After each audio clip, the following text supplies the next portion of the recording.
Жумагүл Барктабасованын «Ал» аттуу аңгемеси. Окуп аудиолоштурган Жылдыз Турсунбаевна. Ал китепти көп окуй турган, көп маалыматка ээ эле. Айланасындагылар анын акылына суктанышчу. Себеби ал философия, турмушту да, адабият жана искусствону да, адам жана аалам, дин жана илим тууралуу өзүнүн оюн бир нече саат болсо да саймедиреп бере турган. Эл аны өтө адамкерчиликтүү, терең киши болсо керек деп ойлошчу. Бир жолу ошол кишиге эски досу жолугуп калды. Досу өтө өзгөрүп кеткен болсо да, ал аны дароо тааныды. Анын бажырайган көздөрү жана карганын канатындай калдайып жалтыраган каштары көп кишиден өзгөчөлөнө турган. Бир заматта кайгы кападан кабары жок жаштык кези эске түштү. Ошол түнү ал тааныштары менен шаарга жакын жайгашкан айылга барып, бирөөнүн эки уюн уурдап сатып, акчага маарышмак. Баары алдын ала пландалган болчу. Арине, азыркы чолок досу аны кандайдыр угуп калыптыр. Балким тиги шылуундар муну да азгыргандыр.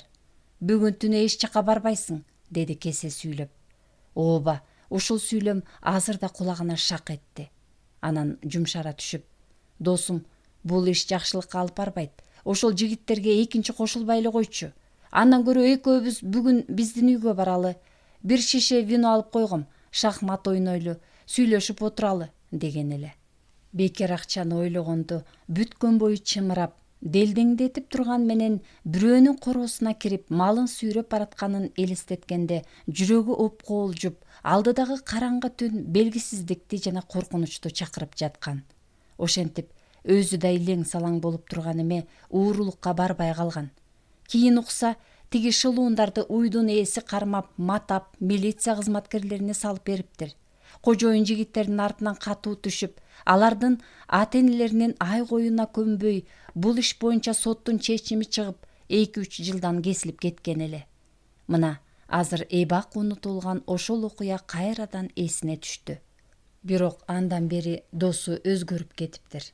Азыр аны маңдайында ошол кездеги досунан карыган, жүдөгөн, арык, анан бир буту чолок киши турду.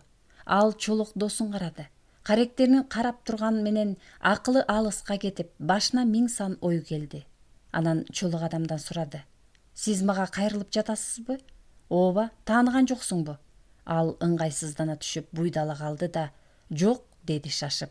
Анын беттери титиреп, чекеси тердей түштү.